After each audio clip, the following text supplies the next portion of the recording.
Continuemos hoy con el estudio de Apocalipsis capítulo 19, pero antes de iniciar el capítulo 19, voy a hacer un resumen del capítulo 17 y capítulo 18, donde se describe a la caída de Babilonia, de la gran ramera.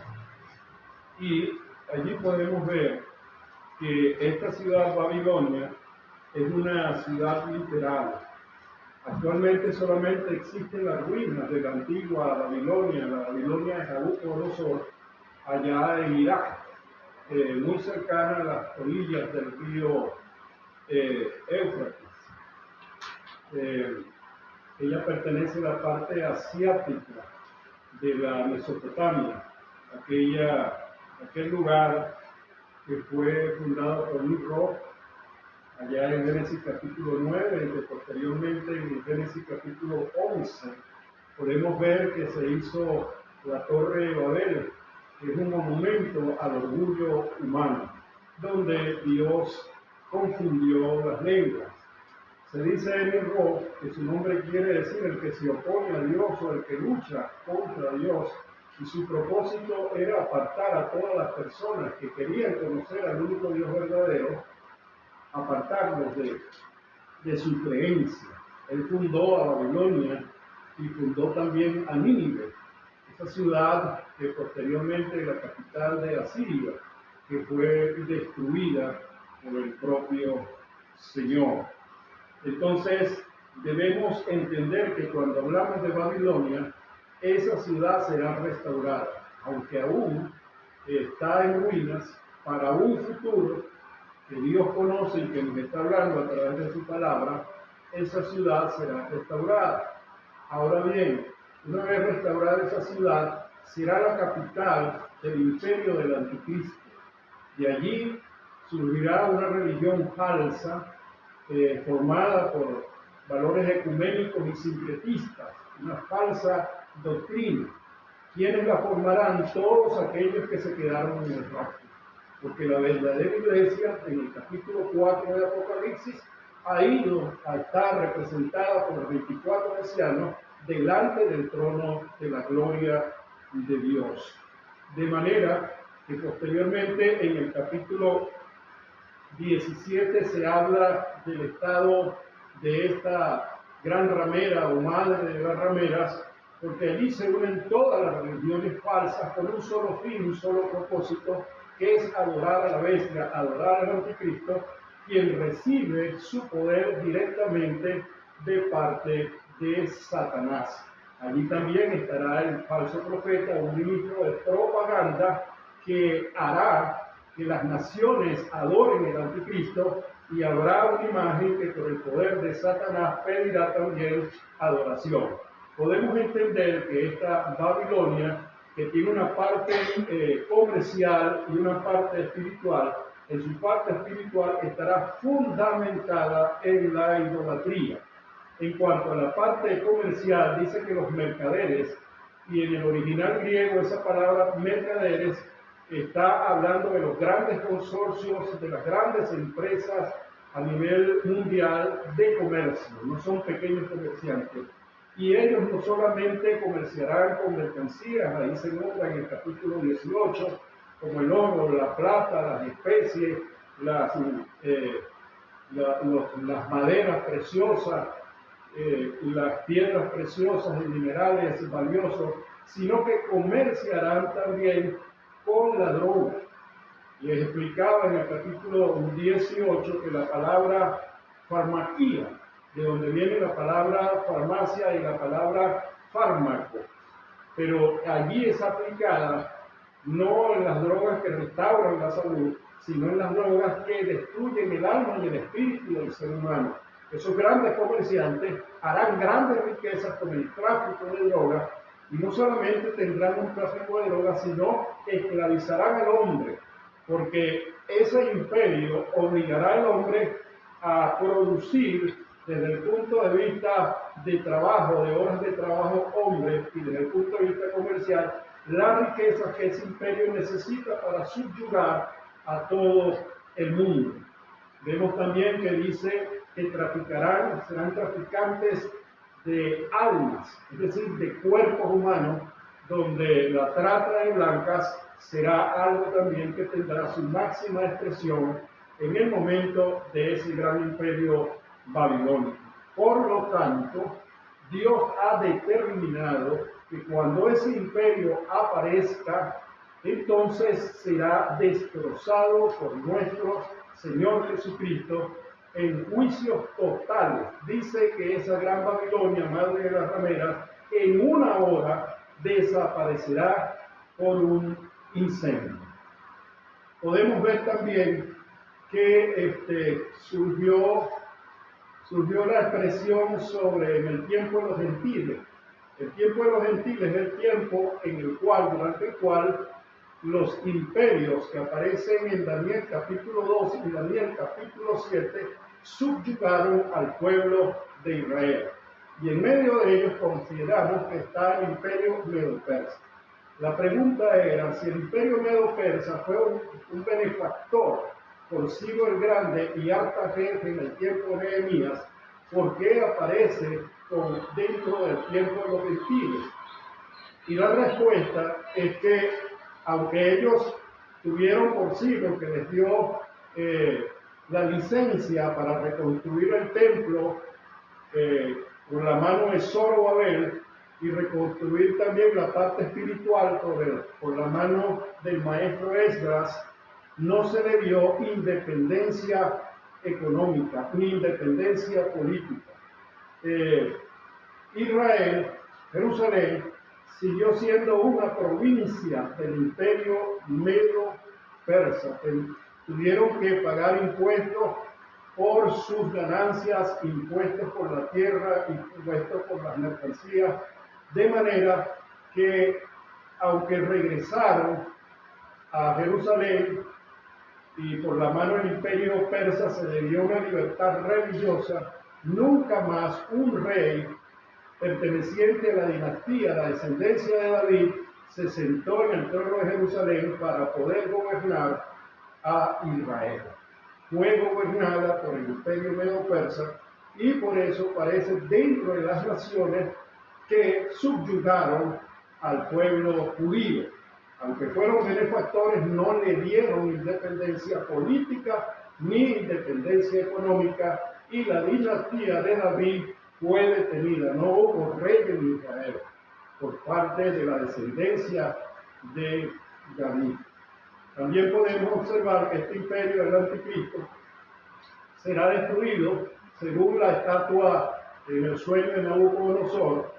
Lo destruirá nuestro Señor Jesucristo, que es la piedra pequeña no formada por manos de hombre, que golpeará a la estatua en su simiente, es decir, en su pie y su base, y ella caerá, significando así, ilustrando así, que todos los imperios gentiles que subyugaron a Jerusalén serán devastados. ¿Cuándo sucederá eso? En el capítulo 17 y en el capítulo 18, cuando sea destruida esa madre de todas las rameras. Dice entonces en el capítulo 19, versículo 1, para que se entienda lo que vamos a leer a continuación. Después de esto es un colectivo, después de hacer destruida la madre de las rameras, la gran Babilonia y el imperio del anticristo, después de esto oí una gran voz de gran multitud en el cielo.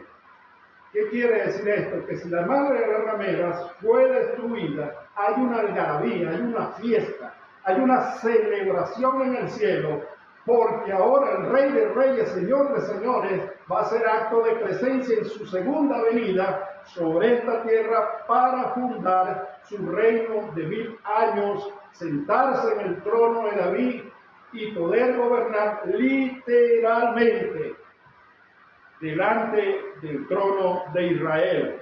Y por eso los cielos hay gran algarabía, hay gran fiesta, una gran celebración. Dice, después de esto oí una gran voz, una gran multitud en el cielo que decía, aleluya, alabado sea Jah, alabado sea Jehová, alabado sea Dios. salvación y honra y gloria, poder, son del Señor Dios nuestro. Se ha destruido el imperio del anticristo y hay una grande celebración arriba en el cielo, porque los pecados de esa gran Babilonia y de todos los que se opusieron al Mesías, al Cristo de la gloria, han sido juzgados, han sido condenados y han sido destruidos. Vamos a leer el Salmo 104, versículo 35, que ya los salmos fueron hechos en un periodo de 1000 años en el Antiguo Testamento. Ya en ese tiempo la profecía nos traslada del pasado al futuro sobre lo que pasó con esa gran ramera. Salmo 104, versículo 35. Amén. Dice así: se han consumido de la tierra los pecadores y los impíos deben de ser. Bendice, alma mía, a Jehová. Aleluya. Eso que se plasmó allí por el Espíritu Santo en un periodo de 1000 años se está cumpliendo en el capítulo 19. Han sido destruidos y raídos de toda la tierra los pecadores, los que se oponían a nuestro Señor Jesucristo. También podemos buscar en Romanos capítulo 8, versículo 18 al 23, en el Nuevo Testamento, como el Señor, por la boca de Pablo, nos habla también de esta situación. Dice: pues tengo por cierto que las aflicciones del tiempo presente no son comparables con la gloria venidera que en nosotros ha de manifestarse. Porque el anhelo ardiente de la creación es el aguardar la manifestación de los hijos de Dios, porque la creación fue sujetada a vanidad, no por su propia voluntad, sino por causa del que la sujetó en esperanza. Porque también la creación misma será libertada de la esclavitud de corrupción a la libertad gloriosa de los hijos de Dios. Entonces ahí vemos, ¿verdad? Ese gemir que tiene la creación. Eso será hecho en ese capítulo 18, cuando es destruida la gran Babilonia, el imperio del anticristo. Todos los impíos son raídos de la tierra y ahora ese gemir ha sido contestado. Viene un nuevo tiempo para toda la tierra, porque el Rey de Gloria ha regresado. Gloria a Dios. Y ha regresado para gobernar con justicia y equidad desde Jerusalén.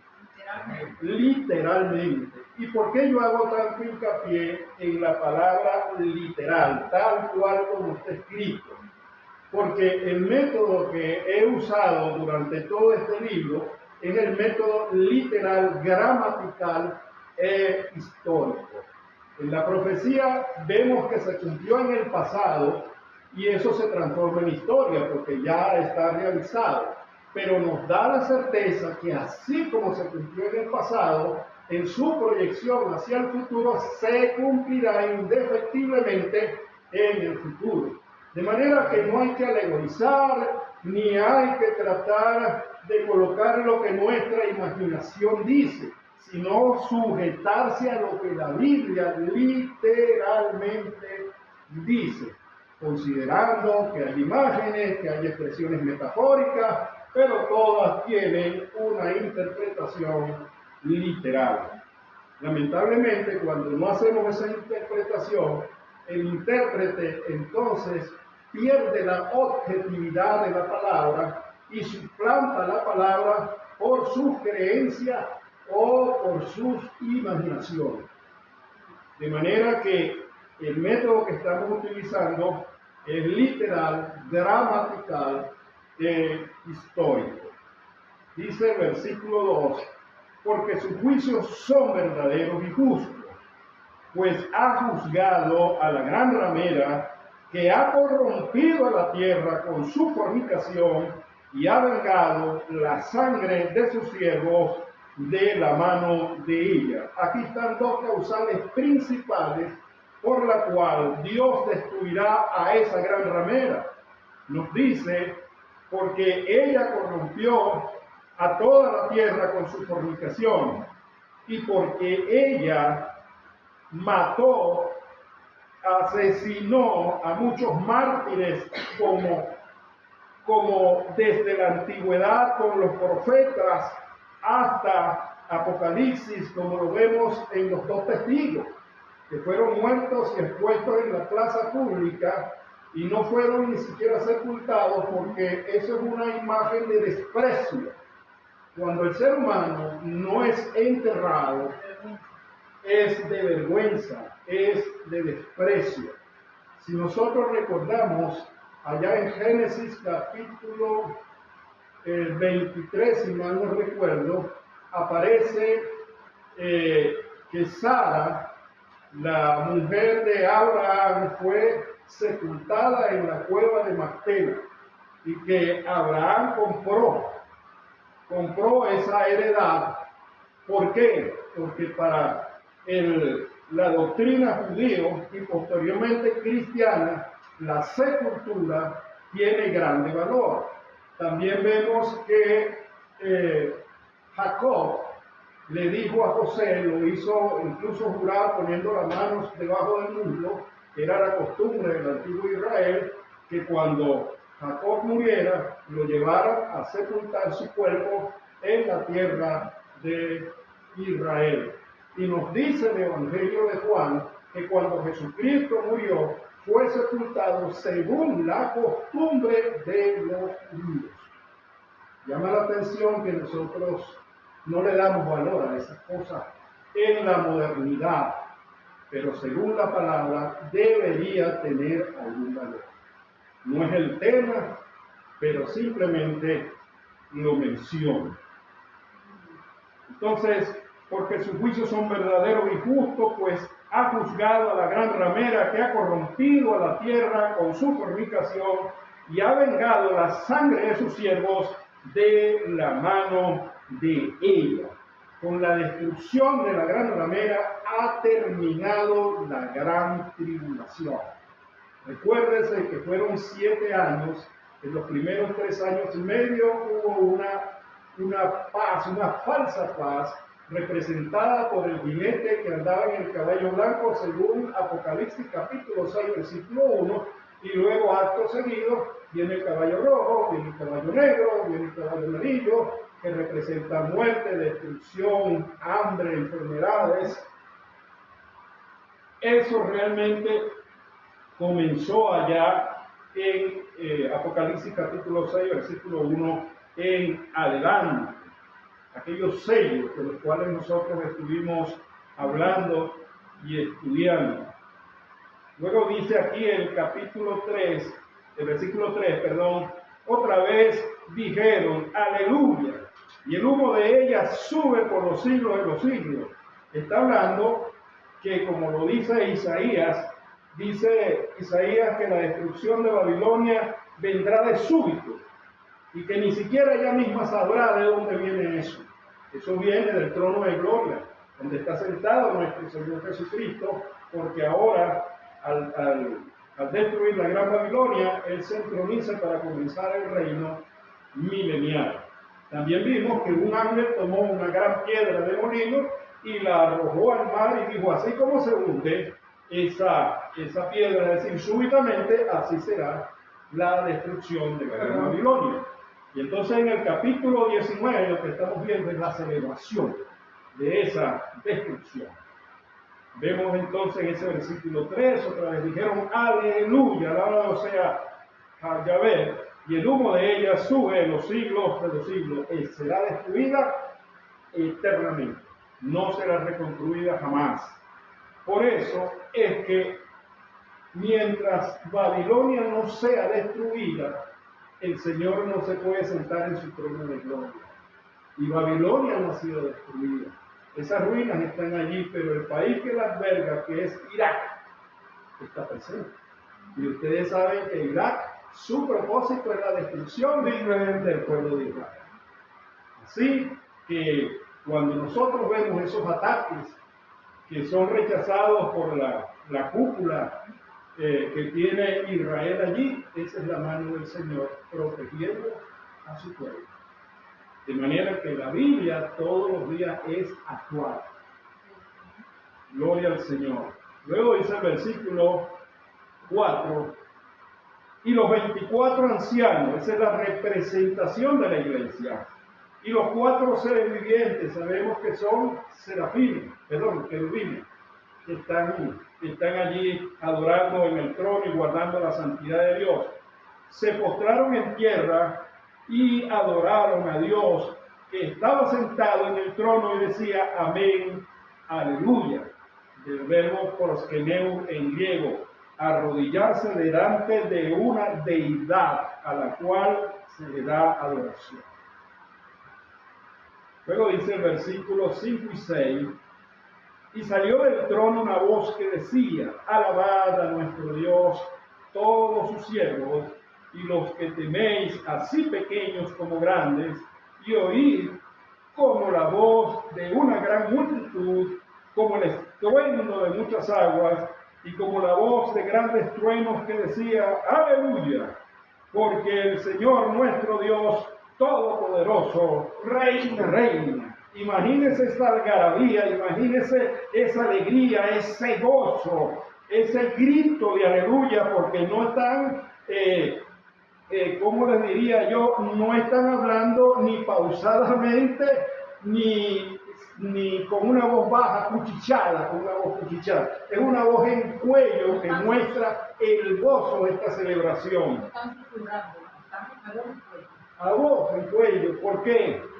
Porque ese imperio que destrozó desde la antigüedad hasta los días de Apocalipsis a los creyentes, a los profetas, a los predicadores, a los hijos de Dios, han sido derrotados. Vamos a leer qué nos dice Lucas capítulo 1, versículos 32 y 33. Este será grande y será llamado Hijo del Altísimo, y el Señor Dios le dará el trono de David a su padre, y reinará sobre la casa de Jacob para siempre, y su reino no tendrá fin. En ese momento en Lucas eso es una profecía, pero al llegar al capítulo 19, ese es el cumplimiento de la profecía. El Señor ha venido a la tierra y va a inaugurar su trono, su reino de gloria que no tendrá fin. Gloria a Dios. Dice el versículo 7, gocémonos y alegrémonos y démosles gloria, porque ha llegado las bodas del Cordero. Para entender esta parte del versículo 7, tenemos que saber que en el antiguo Israel se podían comprometer dos jóvenes desde su niñez y hasta desde su adolescencia, se comprometían en matrimonio. Posteriormente venía la celebración de anunciar el noviazgo, y esa celebración duraba días, y posteriormente se hacían las bodas, que eran los votos de compromiso delante de Dios. ¿Por qué? Porque es el matrimonio, no un compromiso entre dos seres humanos, como un juramento que se establece de fidelidad entre los dos contrayentes delante de Dios. Y aquí se está anunciando una boda. La novia es la iglesia y el novio es nuestro Señor Jesucristo. Y dice la palabra que eso siempre fue un noviazgo de fidelidad, porque Cristo se entregó por su iglesia en sacrificio vivo, agradable, un amor sacrificial. Entregó su vida por su novia, y aquí está reclamando a su novia. Está ahora para unirse en matrimonio santo, tomando esa figura, en un sentido figurado. Gloria a Dios. Dice ese 7 entonces: gocémonos y alegrémonos y démosles gloria, porque ha llegado las bodas del Cordero y su esposa se ha preparado. Vamos a leer el Evangelio de Juan, capítulo 17, versículo 24. Padre, aquello que me has dado quiero que donde yo estoy, también ellos estén conmigo, para que vean mi gloria que me has dado, porque me ha amado desde antes de la fundación del mundo.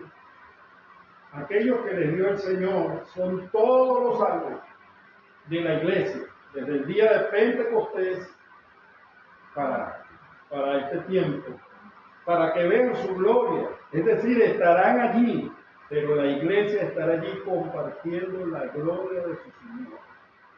Compartiendo la gloria, no que se acrediten la gloria, sino que comparten el gozo, la alegría de ver a su Rey de Reyes y Señor de Señores tomar el trono de una vez y para siempre. Dice entonces ese 8, y a ella, es decir, a la iglesia, se le ha concedido que se vista de lino fino, limpio y resplandeciente, porque el lino fino es las acciones justas de los santos. De manera que eso también es un lenguaje metafórico. La imagen del lino fino es porque todos estos santos de la iglesia fundada el día de Pentecostés hasta el momento del capítulo 19, cuando el Señor regresa a esta tierra, han guardado la fe y no han negado al Señor. Capítulo 9, y el ángel me dijo, escribe, bienaventurados los que son llamados a la cena de las bodas del Cordero. Entonces, fíjese que el ángel en visión le dice a Juan, escribe en ese libro, para eso que tú estás aquí, para dar testimonio de todo lo que se está revelando y déjalo plasmado en un escrito, y de esta manera surgió el libro de Apocalipsis. Me dijo, estas son palabras verdaderas de Dios, es decir, esto se cumplirá indefectiblemente. Aunque muchos no crean y los sabios de este mundo consideran que esto es mitología, realmente así como está escrito, así sucederá. Y me postré, dice el versículo 10, a sus pies para adorarle, porque Juan está abrumado por todo lo que está viendo la gloria de Dios, está viendo el trono de gloria, está viendo la celebración de ángeles, arcángeles, serafines, querubines, de la iglesia representada en los 24 ancianos, de los 144,000 escogidos, de todos los salvos de la gran tribulación, del remanente fiel, de los 2 testigos. Ahí también está Elías, está Enoc, están los santos profetas del Antiguo Testamento. Está agobiado y está sorprendido, y en medio de esa sorpresa se arrodilla a adorar al ángel que le está dando la revelación. Yo me postré a sus pies para adorarle, y él me dijo, mira, no lo hagas, yo soy consiervo tuyo. La palabra consiervo es cuando 2 personas tienen un mismo dueño, pero no hay un nivel superior entre ellos 2, sino que los 2 son servidores. Ahora fíjense una cosa, según el orden de creación, el ángel es más poderoso que un hombre, porque dice que el hombre es poco menos que un ángel en el orden de creación. Pero fíjese el sometimiento, la humildad y la obediencia de ese ángel, que le dice, yo no soy superior. Los 2 somos servidores del mismo dueño, nuestro Señor Jesucristo, pero hay 2. Qué bella esa palabra allí. Dice entonces el versículo 10, y me postré a sus pies para adorarle, y él me dijo, mira, no lo hagas, yo soy consiervo tuyo y de tus hermanos que retienen el testimonio de Jesús. Adora a Dios, porque el testimonio de Jesús es el espíritu de la profecía. Entonces, fíjense una cosa, número 1 en este versículo 10 nos dice que la adoración a los ángeles es una falsa doctrina, es una herejía. Número 1. Número 2 dice que porque el testimonio de Jesús es el espíritu de la profecía. Eso lo que quiere decir es que todos los profetas, todos los profetas hablaron de Jesús. El profeta verdadero no hablaba de él. No comenzaba con que yo, sino con que él, con que él, con que él.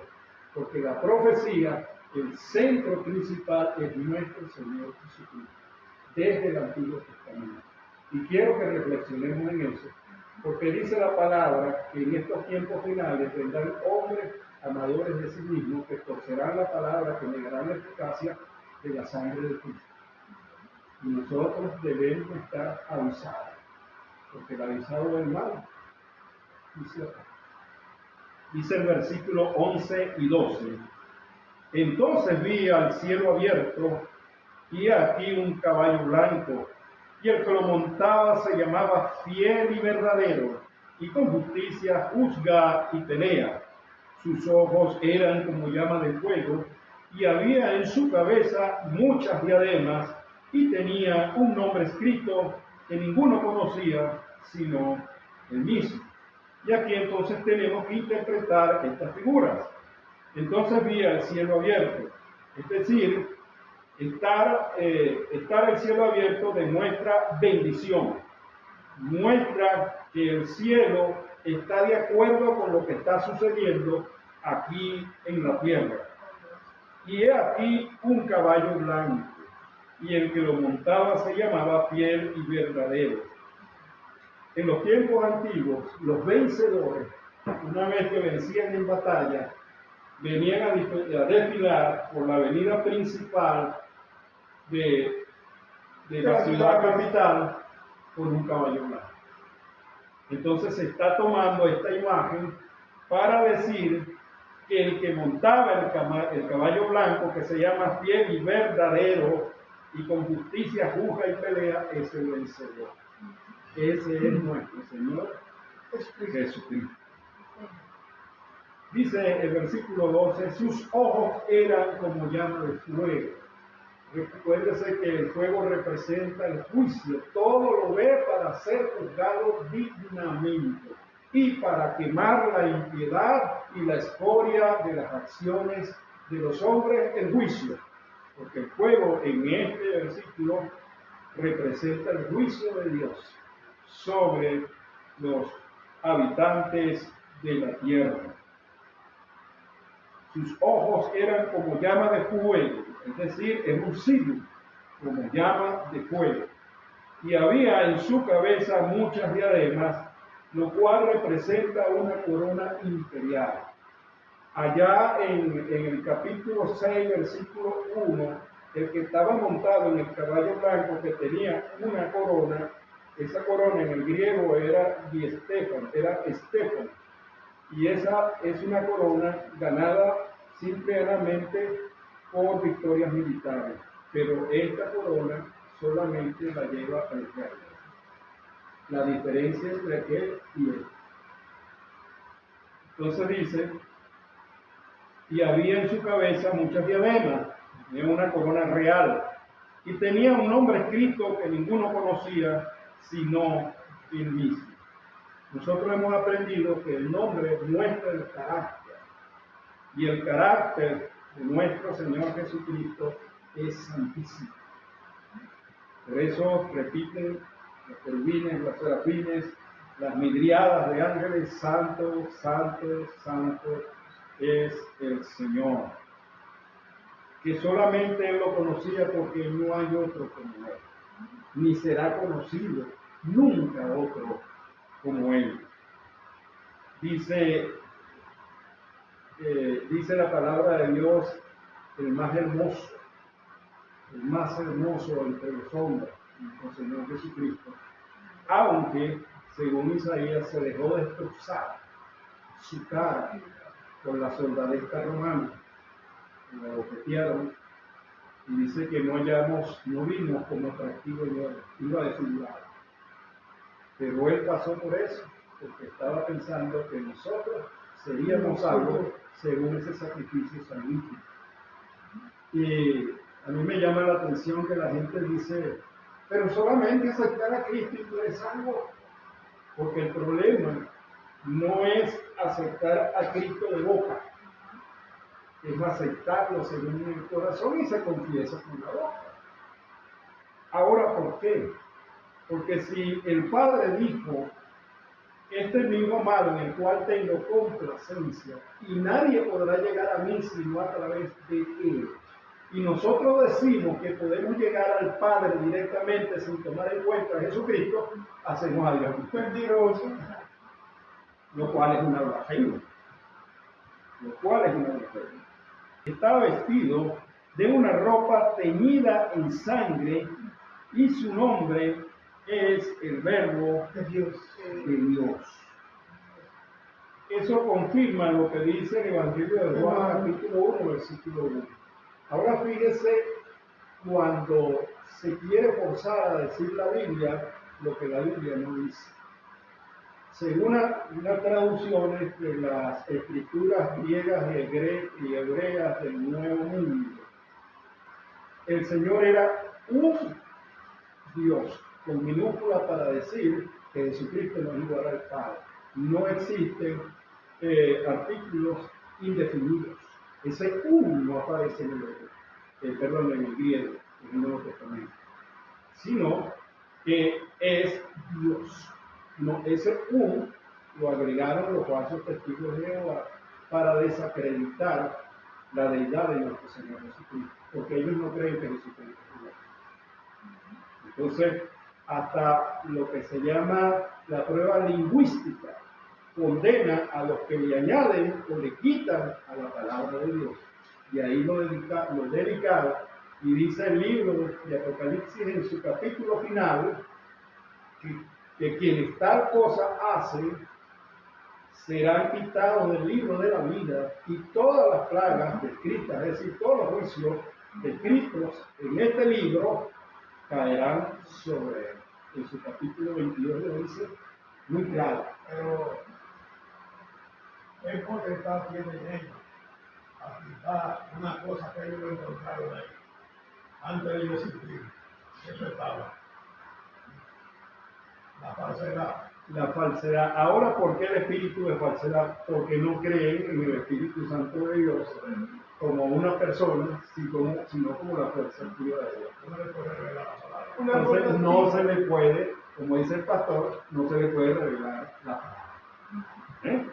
Porque esto debe ser revelado, debe ser entendido espiritualmente.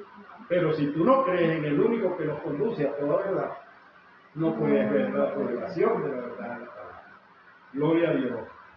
Entonces, ese versículo 13, estaba vestido de una ropa teñida en sangre, y su nombre, el Verbo de Dios.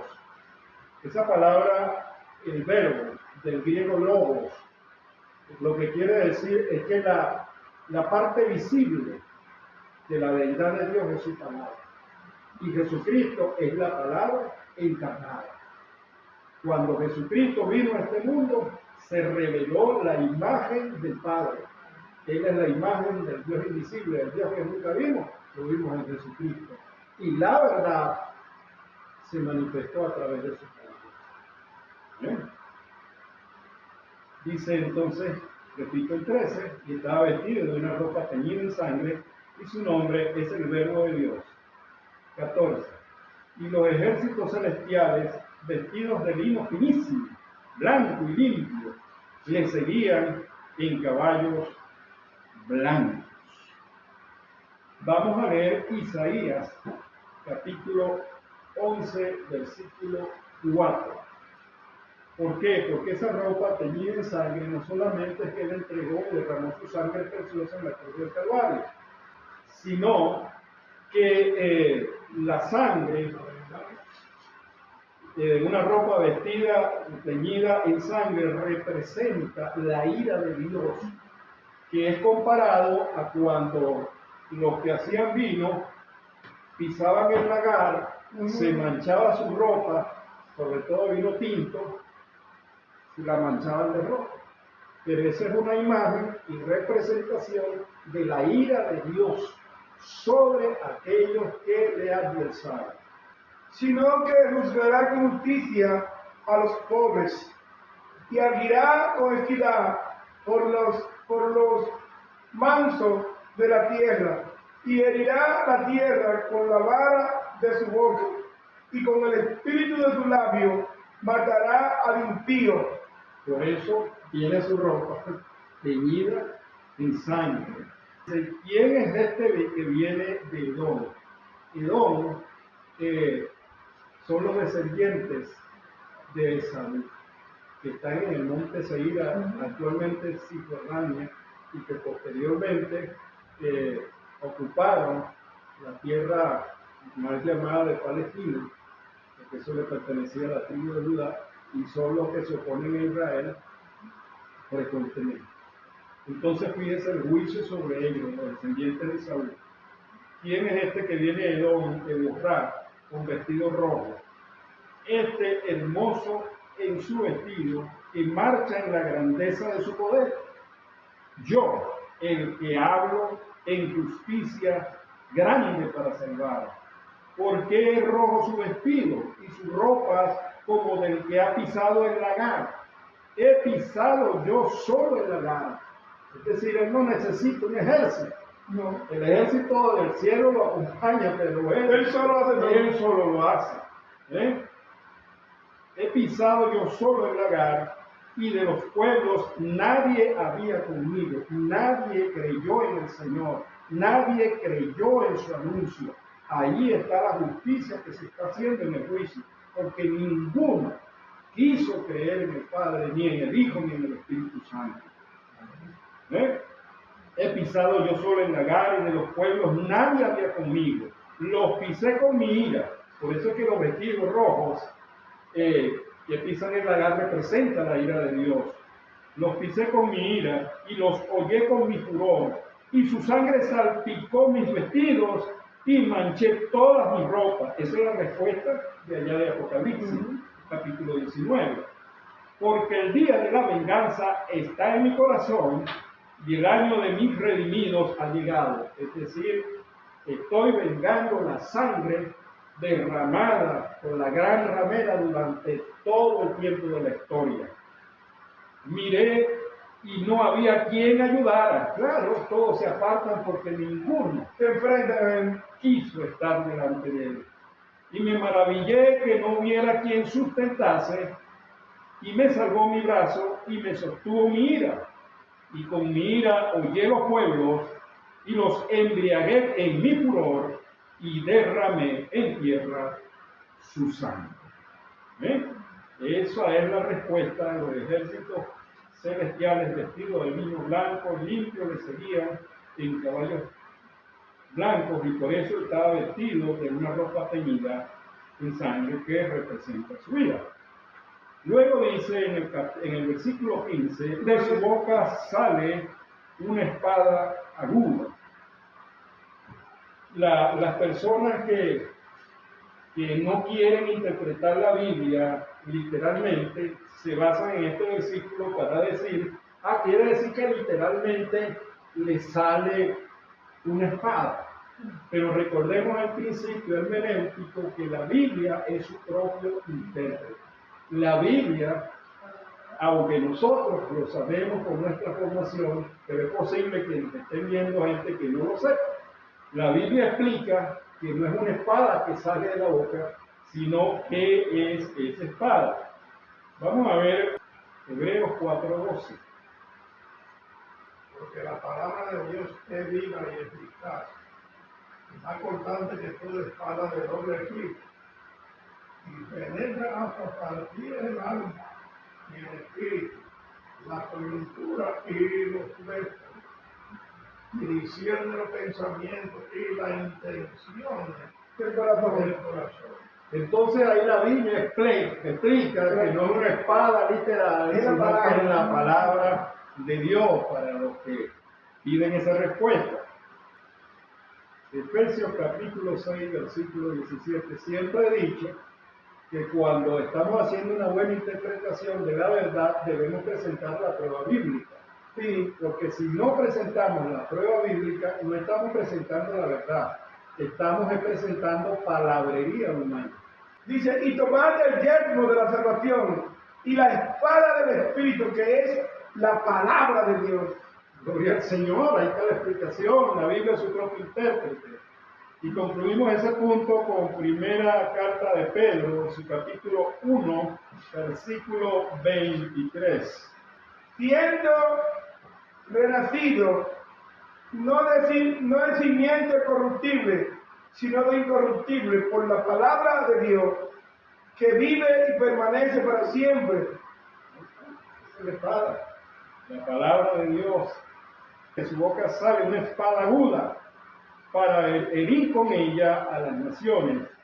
Fíjense una cosa, si nosotros entendemos que por el poder de su palabra fue constituido el mundo, él dijo, hágase la luz, y se fue la luz. Eso es lo que se llama la voluntad absoluta de Dios.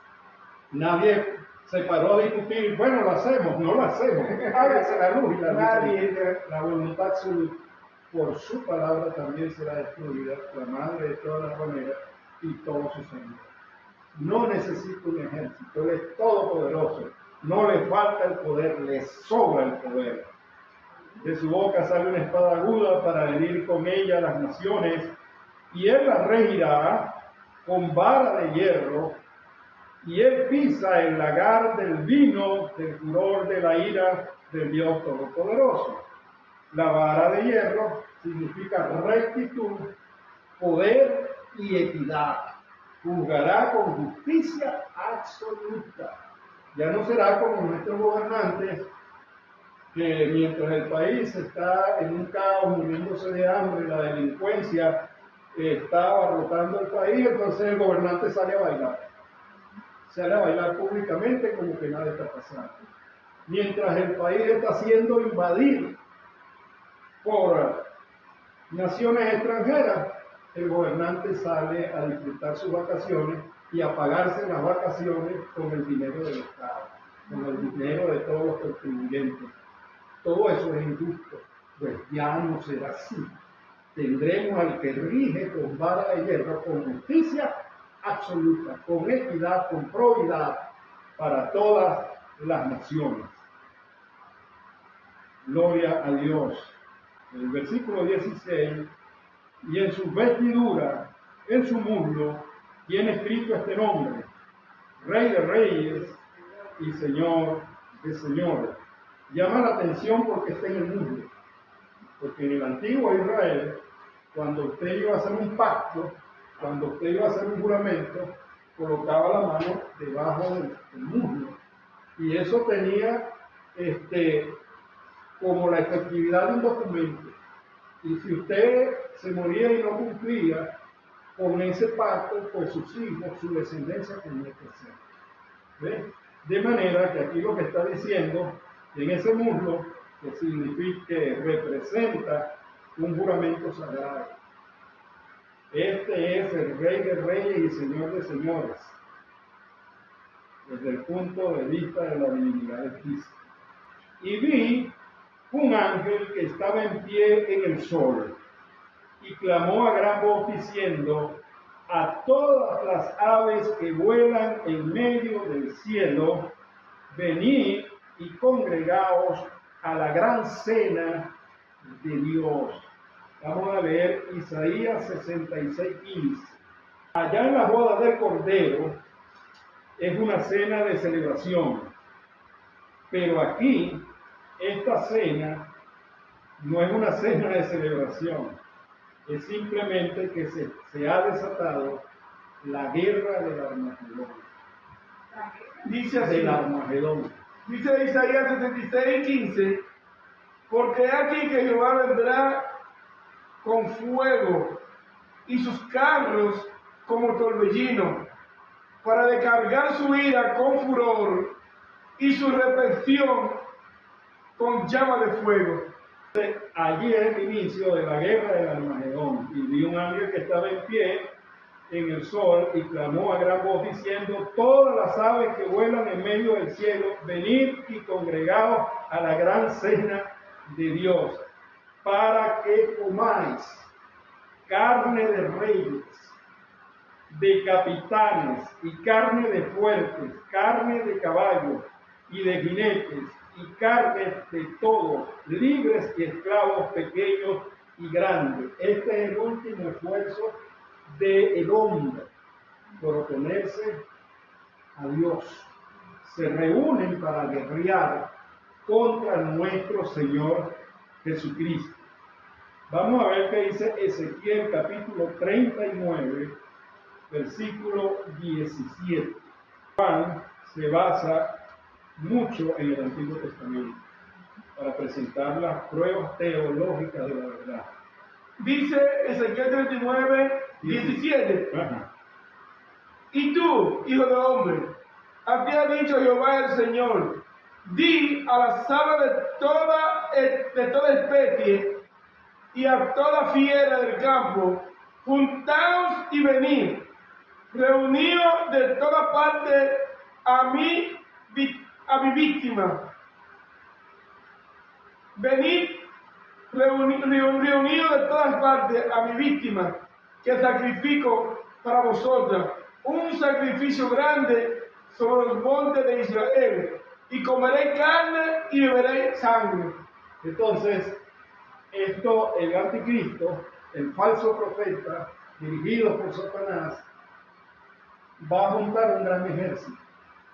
Vendrán de los confines del norte, de los confines del norte, vendrán del sur, vendrán del este, de los 4 puntos cardinales, a guerrear contra nuestro Señor Jesucristo para evitar que se siente en el trono de Jerusalén.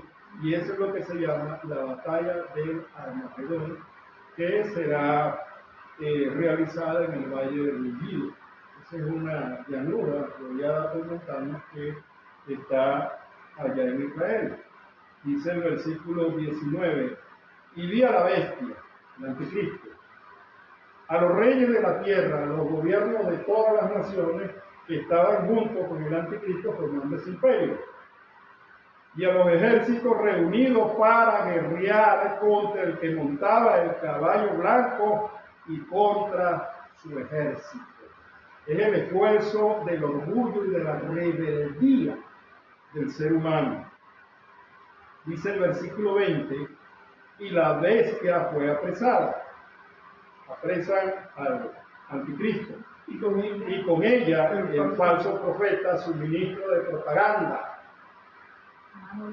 que había hecho delante de ella las señales con las cuales había engañado a los que recibieron la marca de la bestia. Esto debe llamarnos la atención. Lamentablemente hoy en día las denominaciones se van detrás de los hombres que hacen señales. Y muchas veces esas señales no pertenecen al Señor, sino que pertenecen al mundo de las tinieblas.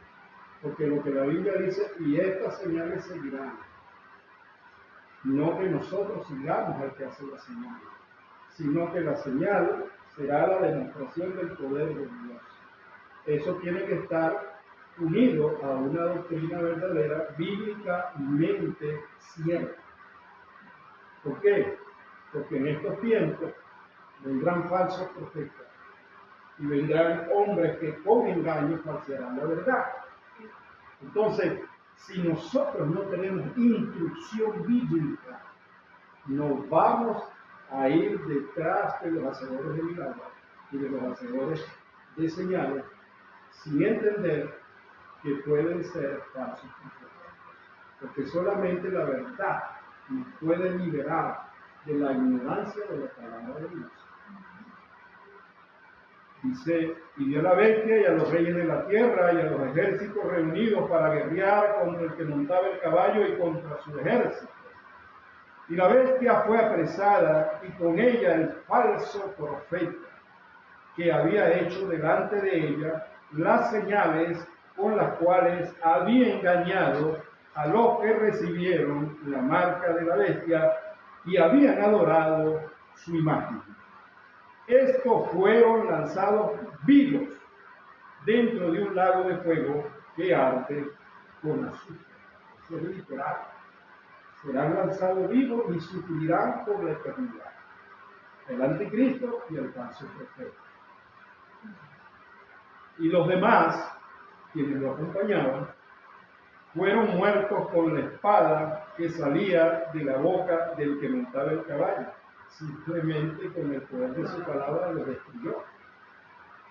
y todas las aves se saciaron de las carnes de ellos. De manera que esta cena representa que todos los adversarios de nuestro Señor Jesucristo serán destruidos, Todos. y las aves de rapiña y las aves de carroña y aún las fieras vendrán a comer su carne. Lo cual indica que al no estar sepultado es un acto de humillación y de vergüenza. Bueno, hasta aquí el capítulo 19. Simplemente nos faltan 3 capítulos para terminar el libro de Apocalipsis. Siempre yo diré esto, es una lástima. Es una lástima que hoy en día la mayoría de los hermanos no se entusiasman por poder aprender por lo menos lo básico del libro de Apocalipsis. Porque está escrita y ese futuro se está desarrollando delante de nuestros ojos y no nos estamos dando cuenta. La palabra de Dios dice en segunda Tesalonicenses, en primera Tesalonicenses, en su capítulo 5, que nosotros estamos preparados y no es necesario que sepamos ni el día ni la hora porque no seremos sorprendidos. Pero el que no estudia la palabra de Dios, ellos serán sorprendidos. Es una